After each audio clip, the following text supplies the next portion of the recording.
ইউসমিউহুমুদ দাঈ ওয়া ইয়ানফুযুহুমুল বাসার।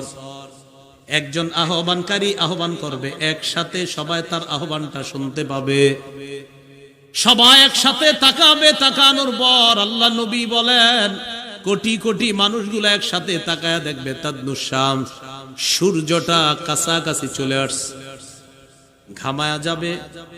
কারো কারো ঘাম এত পরিমাণ হবে, ৭০ জিরআ, তাকায়া দেখবে ৭০ গজ পর্যন্ত ঘাম আর ঘাম। ইউলজিমুহুমুল আরাকু ইলজামা, ঘামের মধ্যে হাবুডুবু খাবে।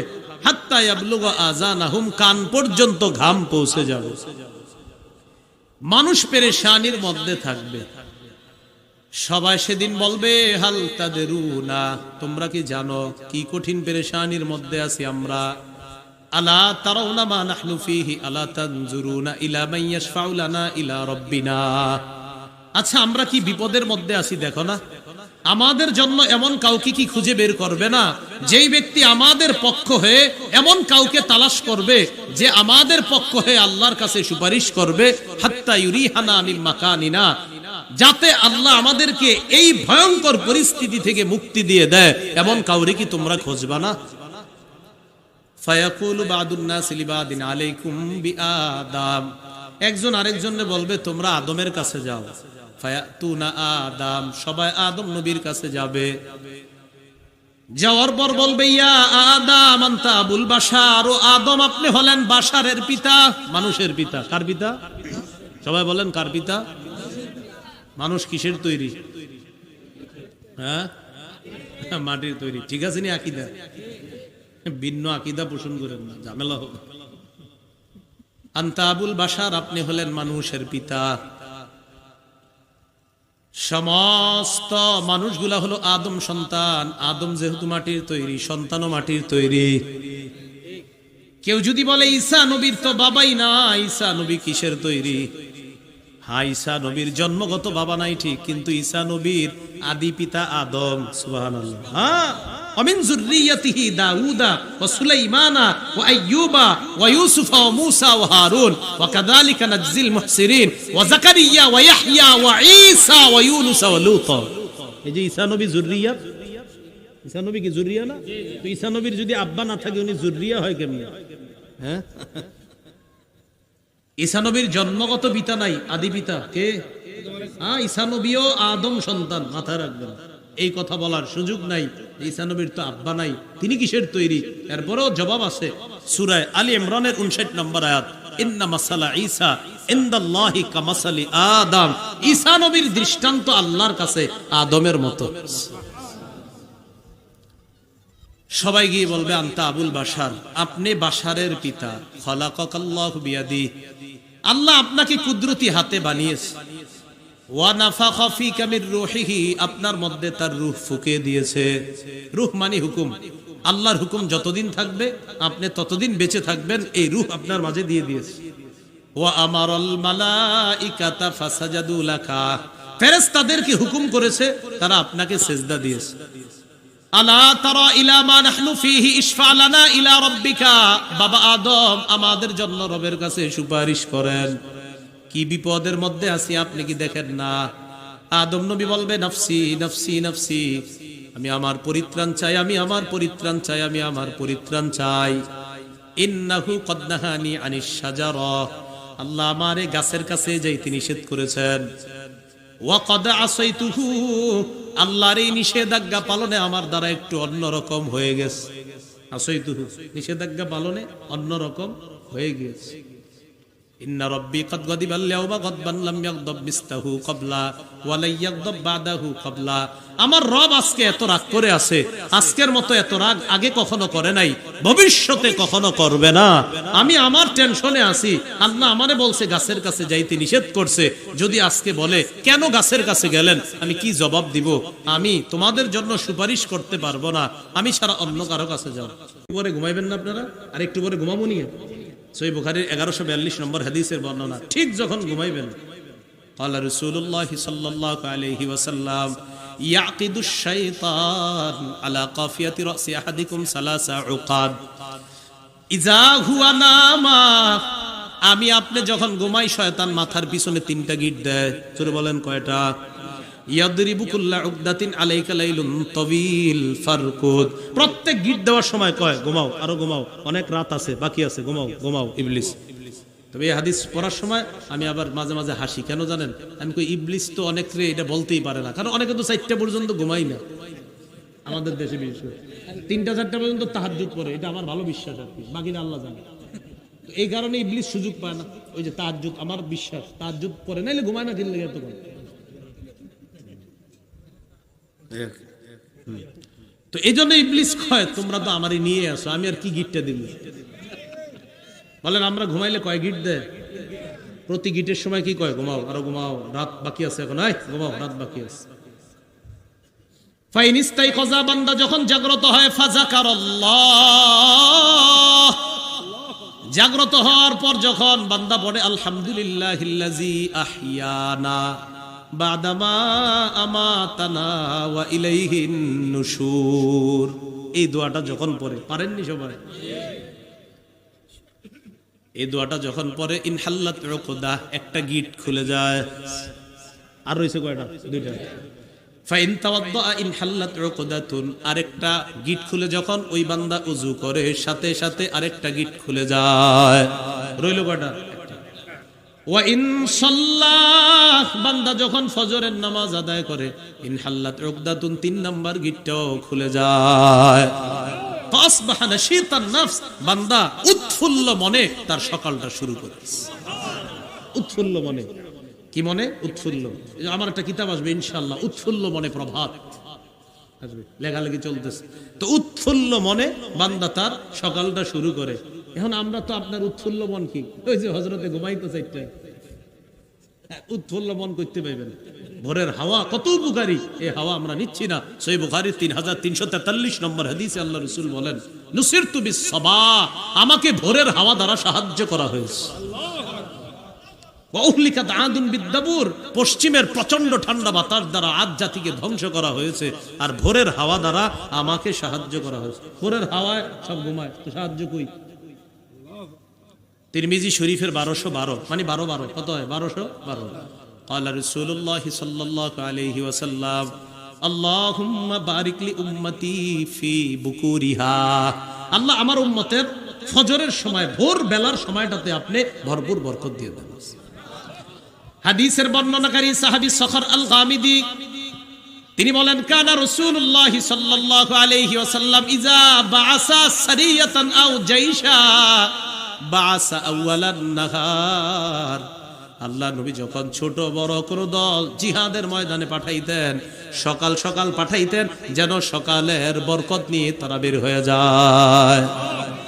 সাহাবী বর্ণনাকারী, তার নাম সখর, ওয়া কানা রাজুলান তাজিরা, সাহাবী সখর ছিলেন একজন ব্যবসায়ী। এই সাহাবী সখর যখন ব্যবসার কাজে কাউরে পাঠাইতেন, সকাল সকাল পাঠাইয়া দিতেন। তিনি বলেন, এই সকাল সকাল ব্যবসা করার কারণে আল্লাহ আমারে ভরপুর বরকত দিয়ে দিছে। ওই যে অনেকে দেখবেন সকালে শাকসবজি বেচে, আর এরা যদি ফজর পড়তো আল্লাহ ভরপুর বরকত দিত। শাকসবজি বেচে তো ওই সময় আপনি বরকত, কিন্তু ফজরটা অনেকে পড়ে না, যদি পড়তো ভরপুর বরকত পেয়ে যাইতো। কারণ ভোরের হাওয়া, ওই সময়ের বরকতটা, এটা রাসূল বলেন নুসিরতু বিস-সাবাহ, ভোরের হাওয়া দ্বারা আমাকে সাহায্য করা হয়েছে। এই জন্যই তো হেফজখানার ছাত্রগুলোরে 3:30 4টা, 4:30টায় কেন উঠিয়ে দেওয়া হয়? ভোরের হাওয়ায় তার মেধা শার্প থাকে, মেধা ভালো থাকে। ওই জন্য ওই সময় ওই বাচ্চা ছেলেটা সুন্দরভাবে তাড়াতাড়ি কোরআন মুখস্থ করে ফেলছে, এমনি উঠায় না তাদেরকে।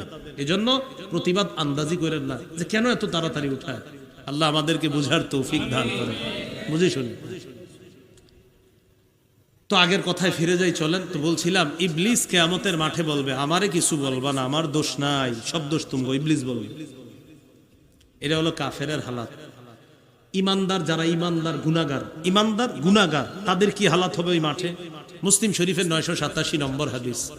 قال رسول الله صلى الله عليه وسلم, নবীজি বলেন, মা মিন সাহিবি যাহাবিন ওয়ালা ফিদ্দাতিন লা ইউআদ্দি মিনহা হাক্কাহা, স্বর্ণ আর রূপা যাদের আছে তারা যদি যাকাত না দেয়, কি না দেয়? জোরে বলেন,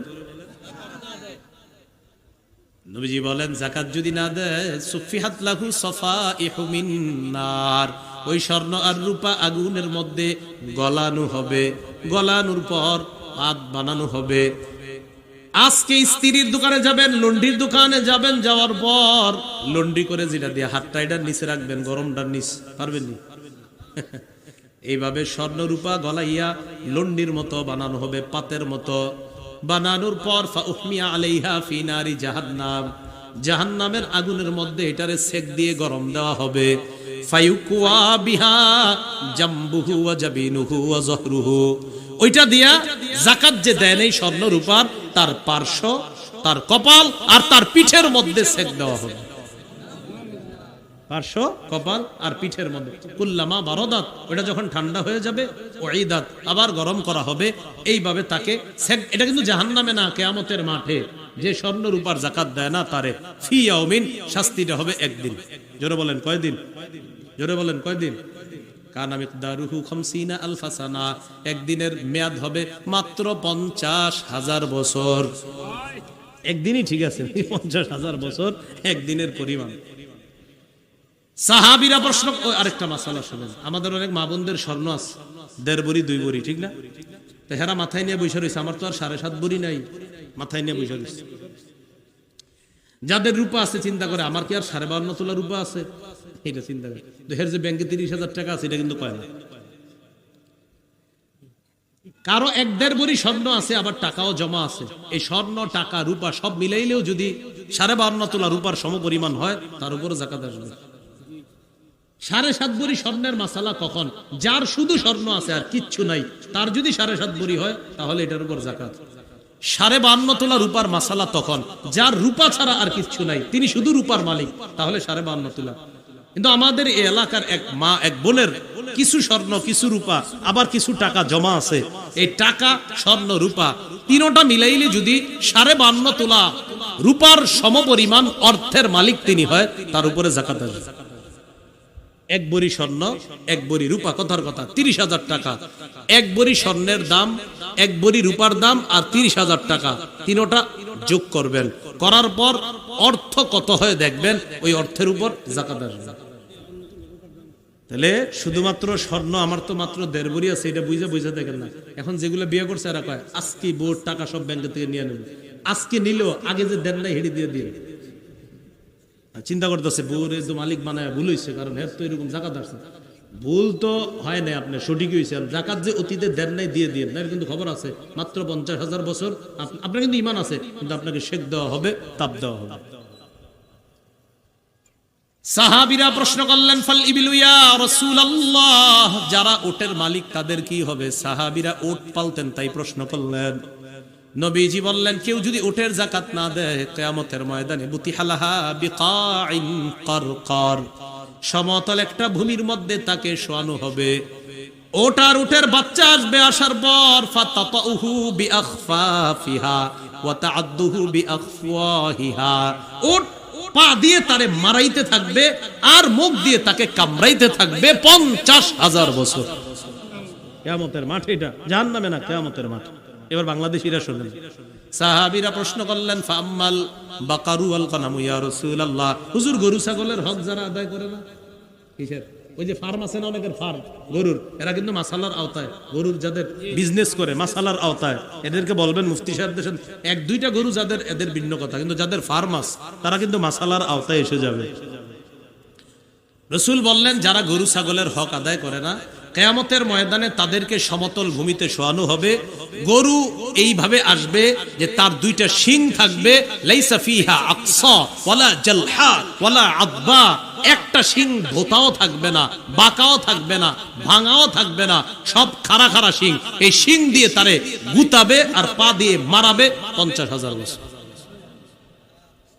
এবার যারা টাকার মালিক এরা মনে মনে করে আমরা বেঁচে গেছি, আলহামদুলিল্লাহ, সবাই আলহামদুলিল্লাহ বলেন। আসলে বেঁচে গেছে। সহিহ বুখারীর বর্ণনা 4565 নম্বর হাদিস, ক্বালা রাসূলুল্লাহ সাল্লাল্লাহু আলাইহি ওয়াসাল্লাম মান আতাহুল্লাহু মালান ফালাম ইউআদ্দি যাকাতা, যারা আল্লাহ সম্পদ দিয়েছে যদি যাকাত না দেয়।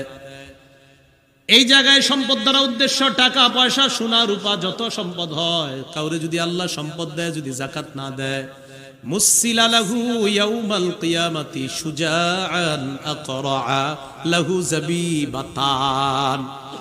এই সম্পদ কিয়ামতের ময়দানে বিষধর টেকু সাপে রূপান্তর হবে। এই সাপটা তার গলার মধ্যে পেঁচানো হবে। সাপের দুই চোখের উপর দুইটা কালো চিহ্ন থাকবে। ইয়াখুযু বিলিহজিমাতাইহি ইয়ানি বিশিদকাই, দুই চলের মধ্যে সাপ এইভাবে ধরবে, ধরার সময় বলবে আনা কানজুকা আনা মালুকা, আমি তোমার সঞ্চিত সম্পদ, আমি তোমার সঞ্চিত খাজানা, আমারে তুমি যাকাত দাও নাই, তাই আজকে আমি তোমাকে খাবো, কারণ আমি তোমারে যাকাত দাও নাই, এজন্য আমি সাপ হইছি, এখন তোমারে খাবো। এই কথা বইলা নবীজি কোরআনের একটা আয়াত তেলাওয়াত করলেন, সূরা আলী ইমরানের 180 নম্বর আয়াত, ওয়ালা ইয়াহসাবান্নাল্লাযীনা ইয়াবখালুনা বিমা আতাহুমুল্লাহু মিন ফাদলিহি হুয়া খায়রাল লাহুম। যারা আল্লাহর দেওয়া সম্পদ থেকে যাকাত দেয় না, তারা যেন এটা মনে না করে এটা তাদের জন্য কল্যাণ, বাল হুয়া শাররুল লাহুম, এটা তাদের জন্য অকল্যাণ। সায়ুতাওয়াকুনা মা বাখিলু বিহি, তারা যে কিফরত করে যাকাত দেয় নাই, এই সম্পদটাকে সাপে রূপান্তরিত করে তাদের গলার মধ্যে পেঁচায় দেওয়া হবে। নাউজুবিল্লাহ। এ হলো কিয়ামতের ময়দানে ইমানদার গুনাহগারের অবস্থা। আর যারা মুত্তাকি হবে তাদের কি অবস্থা হবে? সূরা ইউনূসের 62 থেকে 64 নম্বর আয়াতে আল্লাহ বলেন, আলা ইন্না আউলিয়া আল্লাহ লা খাউফুন আলাইহিম ওয়ালা হুম ইয়াহজানুন। যারা আল্লাহর ওলি, কিয়ামতের ময়দানে তাদের কোনো ভয় নাই, তাদের কোনো চিন্তা নাই। ভয়ের বাস্তবায়ন না ঘটিয়ে, চিন্তার বাস্তবায়ন না ঘটিয়ে আল্লাহ তাদেরকে জান্নাত দান করবেন। এ হলো মুত্তাকি ইমানদারদের অবস্থা। কিয়ামতের ময়দানে মানুষগুলা যখন হাসরের মাঠে জমা হবে, সবার কঠিন অবস্থা থাকবে। সহিহ বুখারীর বর্ণনা 4712 নম্বর হাদিস, কিতাবুত তাফসীর বাবু যুররিয়াত মান হামালনা মা নূহ ইন্নাহু কানা আবদান শাকুরা। তাফসীর অধ্যায় শিরোনামের নাম হলো তোমরা তাদের সন্তান যাদেরকে আমি নূহ নবীর সাথে কিস্তিতে ভ্রমণ করিয়েছি। সহিহ বুখারীর 4712 নম্বর হাদিস। এই হাদিসের বর্ণনাকারী আবু হুরায়রা রাদিয়াল্লাহু তাআলা। লম্বা হাদিস, একটু মন দিয়ে শুনেন। উতিয়া রাসূলুল্লাহ সাল্লাল্লাহু আলাইহি ওয়াসাল্লাম বিলাহমিন, নবীর কাছে গোশত আনা হয়েছে, গোশত। ফারুফিয়া ইলাইহি যিরা, আল্লাহ নবীরে রানের সামনের অংশটা দেওয়া হয়েছে। ওয়া কানাত তুজিবুহু, রানের সামনের অংশ নবী পছন্দ করতেন। ফানাহাশা মিনহা নাহশাতান, আল্লাহ নবী রান থেকে এইভাবে কামড় দিয়ে খাইলেন। কামড় দিছেন, কামড় দিয়ে রান থেকে খাইলেন। আজকে থেকে যারা চিকেন খাবেন বিভিন্ন দোকানে গিয়ে, রানের অংশটা নিলে কি করবেন? কামড়ানোর সময় চিন্তা করবেন যে নবী রানের অংশ পছন্দ করতেন, আবার এইভাবে কামড় দিয়ে খাইতেন। নিয়তটা খালি আনবেন, ইনশাআল্লাহ রাসূলের সাথে মহব্বত তৈরি হবে। যে নবী এইভাবে রান খাইতেন আর এইভাবে কামড় দিতেন, এরকম একটু মাথায় রাখবেন। কামড় দেওয়ার পর রানটা এইভাবেই রইছে। এরপরে নবী বলেন, আনা সাইয়্যিদু নাসি ইয়াউমাল কিয়ামা, কিয়ামতের ময়দানে আমি হব সমস্ত মানুষের নেতা। নবীজি বলেন, হাল তাদরুনা মিম্মা যাকা, জানোনি তোমরা কিয়ামতের ময়দানে আমি কিভাবে মানুষের নেতা হব? ইউজমাউন নাসুল আউয়ালিনা ওয়াল আখিরিনা ফি সাঈদিন ওয়াহিদ, কিয়ামতের ময়দানে পূর্বাপর সকল মানুষকে একটা মাঠের মধ্যে উপস্থিত করা হবে। ইউসমিউহুমুদ দাঈ ওয়া ইয়ানফুযুহুমুল বাসার, একজন আহ্বানকারী আহ্বান করবে, একসাথে সবাই তার আহ্বানটা শুনতে পাবে। সবাই একসাথে তাকাবে, তাকানোর পর আল্লাহ নবী বলেন কোটি কোটি মানুষগুলো একসাথে তাকায়া দেখবে, তাদনুশ শামস, সূর্যটা কাছাকাছি চলে আসছে, ঘামায়া যাবে। কারো কারো ঘাম এত পরিমাণ হবে ৭০ জিরআ, তাকায় দেখবে ৭০ গজ পর্যন্ত ঘাম আর ঘাম।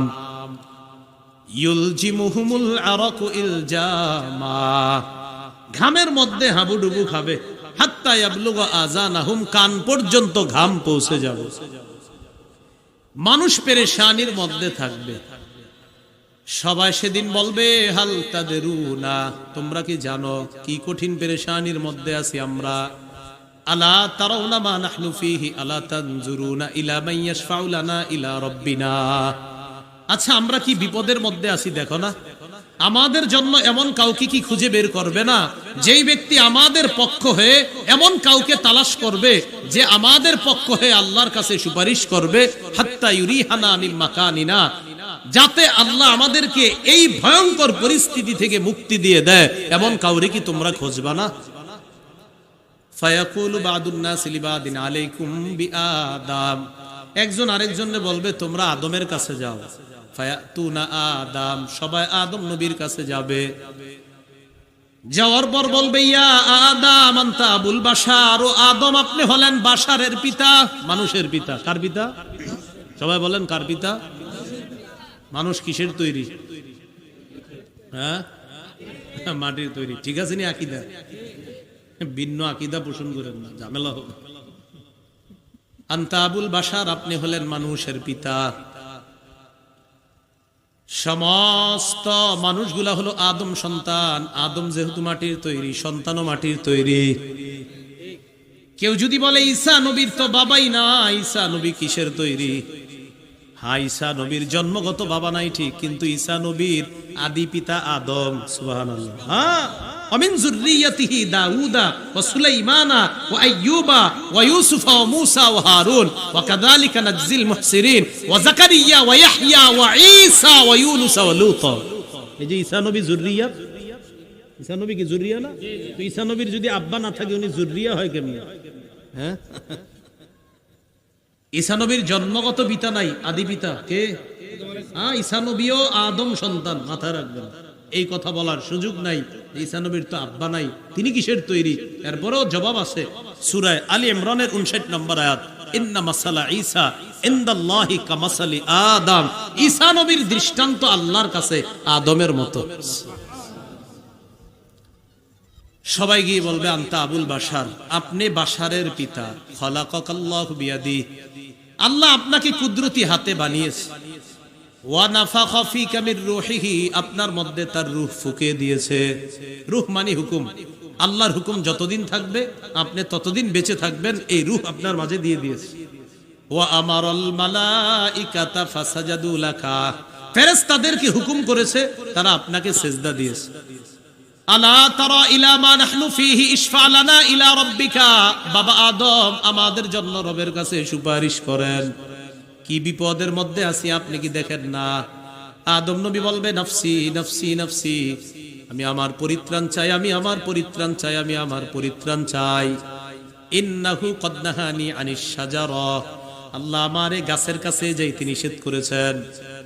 ওয়া কদ আসাইতুহু, আল্লাহর এই নিষেধাজ্ঞা পালনে আমার দ্বারা একটু অন্যরকম হয়ে গেছে। আসাইতুহু, নিষেধাজ্ঞা পালনে অন্যরকম হয়ে গেছে। ইন্না রাব্বি কদ গাদিবাল ইয়াওমা গাদবান লাম ইয়াগদাব মিসলাহু ক্বাবলা ওয়া লা ইয়াগদাব বাদাহু ক্বাবলা, আমার রব আজকে এত রাগ করে আছে, আজকের মতো এত রাগ আগে কখনো করে নাই, ভবিষ্যতে কখনো করবে না।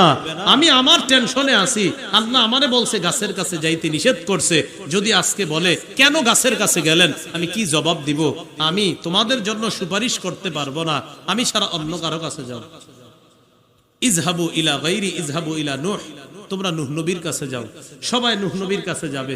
যাওয়ার পর বলবে ইয়া নূহ ইন্নাকা আনতা আউয়ালুর রুসুল, নূহ আপনি হলেন সর্বপ্রথম রসুল ইলা আহলিল আরদ, দুনিয়াবাসীর কাছে। শিরিক দেখা দিল দুনিয়াতে, শরীয়তের প্রয়োজনীয়তা দেখা দিল। শরীয়ত দিয়ে সর্বপ্রথম রসুল হিসাবে আল্লাহ আপনারে দুনিয়াতে পাঠাইলো। ওয়াকাদ সাম্মাকাল্লাহু আবদান শাকুরা, আল্লাহ আপনার নাম রাখছে শুকুর গুজার বান্দা। আমাদের বিপদ কি আপনি দেখেন না? একটু রবের কাছে আমাদের জন্য সুপারিশ করেন। নূহ নবী জবাব দিবে ইন্নাহু কদ কানাত লি দাওয়াতুন দাউতুহা আলা কওমি, আল্লাহ আমাকে স্পেশাল একটা দোয়া দিছে, এই দোয়াটা আমি আমার জাতির বিরুদ্ধে করেছি। আজকে যদি আল্লাহ বলে আপনারে একটা দোয়া দিলাম করার জন্য, এই দোয়াটা আপনি আমার বান্দাদের পক্ষে করতে পারতেন, আপনি আমার বান্দাদের বিরুদ্ধে করলেন, সবগুলারে আমি পানির নিচে ডুবাইয়া মারলাম। আল্লাহ যদি বলে ফেলে আমি কি বলবো? ইজহাবু ইলা গায়রি ইজহাবু ইলা ইব্রাহিম, আমি ছাড়া অন্য কারো কাছে যাও, ইব্রাহিম নবীর কাছে যাও। সবাই ইব্রাহিম নবীর কাছে যাবে। যাওয়ার পর বলবে ইয়া ইব্রাহিম আনতা নবিয়্যুল্লাহ ওয়া খলিলুহু মিন আহলিল আরদ, আপনি আল্লাহর নবী এবং দুনিয়াতে প্রথম খলিল। প্রথম তো আরেকজন কে?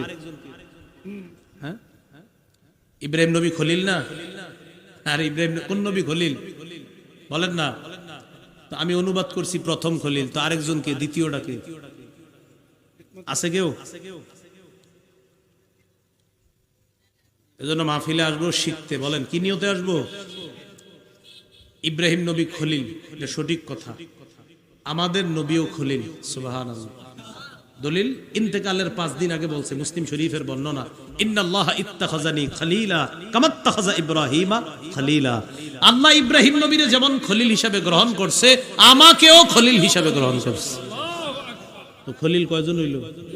2 জন। এজন্য আমাদের নবী নবিয়ুল্লাহ, খলিলুল্লাহ, রাসূলুল্লাহ, হাবিবুল্লাহ। ইব্রাহিম নবীরে বলবে একটু সুপারিশ করেন। ইব্রাহিম নবী বলবে কদ কাযাবতু সালাসা কাযিবাত, দুনিয়াতে 3টা কথা আমার দ্বারা একটু অন্যরকম হয়ে গেছে। আমি ডাইরেক্ট না বলে একটু অন্যভাবে বলেছিলাম। আল্লাহ যদি বলে ডাইরেক্ট কথা একটু অন্যভাবে কেন বললেন, কি জবাব দিব?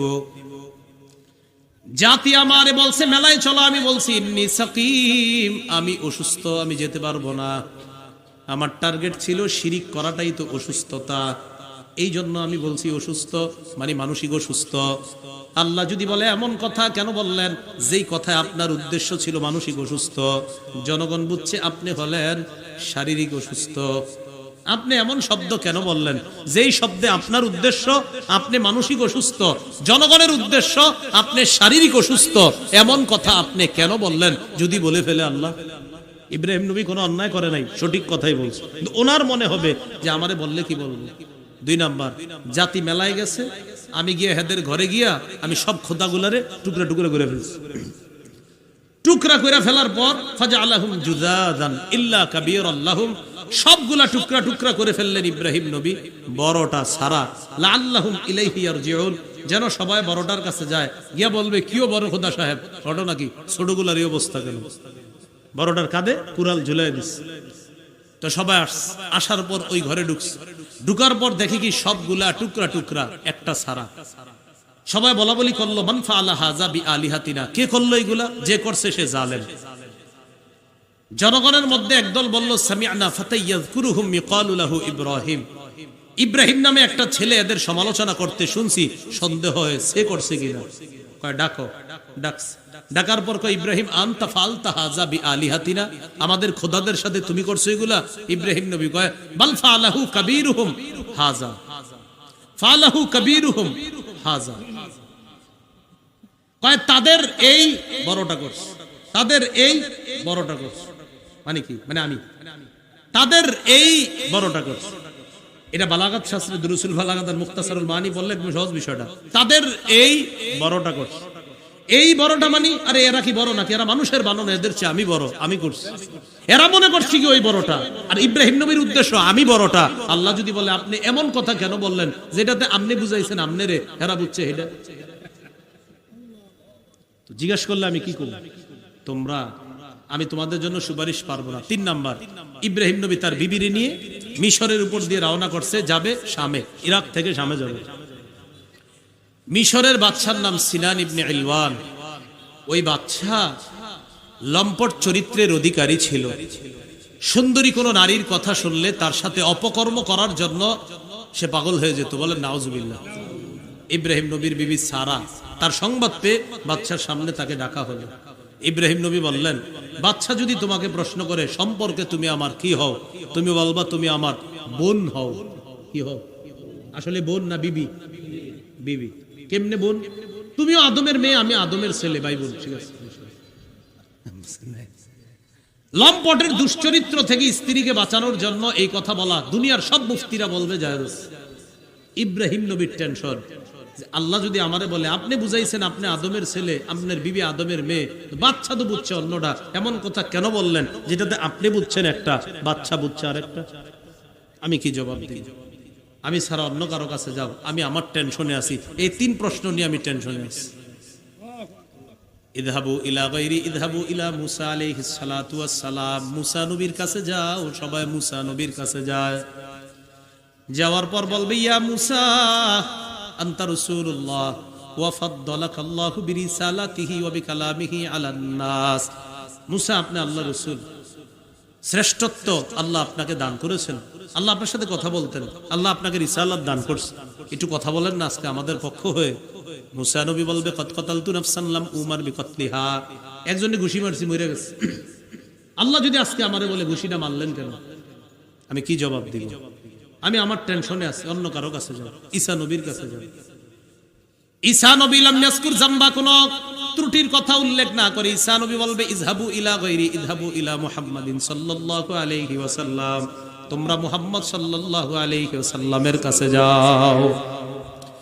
ওয়া ক্বাদ গফারাল্লাহু লাহু মা তাকদ্দামা মিন যামবিহি ওয়া মা তাআখার, তার আগে পরের কোনো গুনাহ নাই, তার কাছে সবাই যাবে। যাওয়ার পর নবীকে বলবে আনতা রাসূলুল্লাহ ওয়া খাতামুল আম্বিয়া, আপনি আল্লাহর রাসূল এবং শেষ নবী, একটু সুপারিশ করেন, বিপদে আছে।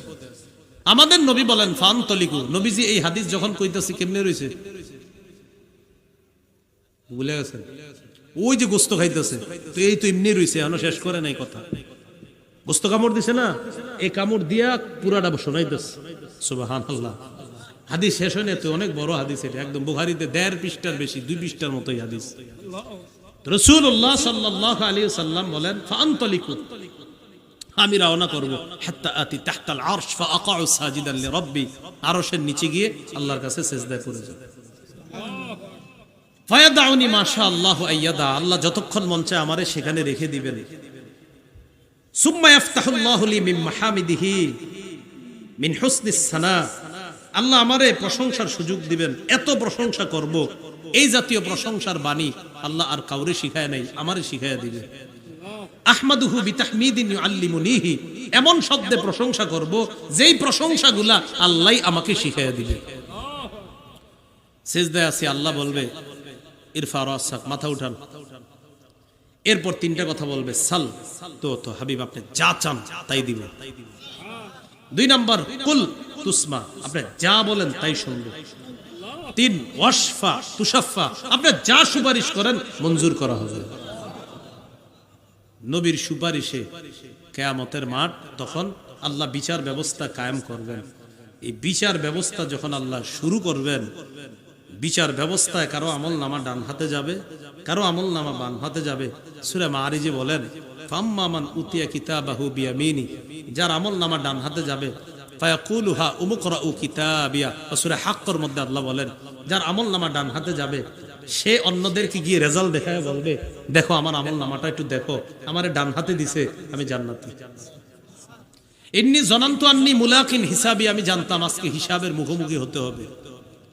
ফাহুয়া ফি ঈশাতির রাদিয়া, অনন্তকাল সন্তোষজনক আরামের মধ্যে থাকবে। ফি জান্নাতিন আলিয়া, উঁচু জান্নাতে। কুতুফুহা দানিয়া, জান্নাতের ফল পাড়তে হবে না, ফল তার মুখের কাছে আসবে। কুলু ওয়াশরাবু হানিআম বিমা আসলাফতুম ফিল আইয়ামিল খালিয়া, বলা হবে খাও, পান করো, যেমনে মন চায়, যখন মন চায়, যেভাবে মন চায়, যা করতে মন চায় করতে থাকো। দুনিয়াতে ভালো কাজ করছিলা, এই বিনিময়ে আমি আল্লাহ তোমারে দান করছি। ওয়া আম্মা মান উতিয়া কিতাবাহু বিশিমালি, যার আমলনামা বাম হাতে দেওয়া হবে, ফায়াকুলু ইয়া লাইতানি লাম উতা কিতাবিয়া, আমলনামা দেখা বলবে, হায় আমার আমলনামা যদি আমাকে দেওয়া না হতো। ওয়ালাম আদিরি মা হিসাবিয়া, আমি যদি আমার হিসাব না জানতাম। ইয়া লাইতাহা কানাতিল কাদিয়া, আহারে মরণ যদি আমার চূড়ান্ত ফয়সালা হয়ে যাইতো। আল্লাহ বলেন ইয়াতিহিল মাউতু মিন কুল্লি মাকান ওয়া মা হুয়া বিমাইত, কিয়ামতের মাঠে মরণ চারদিক থেকে আসবে, মনে হবে কিন্তু তুমি মরবা না। মরণ একবারে মনে হবে তুমি মারা গেছো, মারা যাবা না। এরপর আল্লাহ বলবেন খুজু, তারে ধরো, ফাগুল্লু, গলার মধ্যে বেরি পরায়া দাও। সুম্মাল জাহিমা সল্লু, বেরি লাগায়া টানতে টানতে জাহান্নামের কাছে নিয়ে ধাক্কা দিয়ে ফালায়া দাও।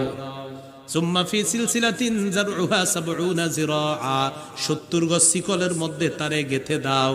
তাফসীরের কিতাবে আসছে নাক দিয়া শিকল ঢুকিয়ে পিছনের রাস্তা দিয়ে বের করা হবে।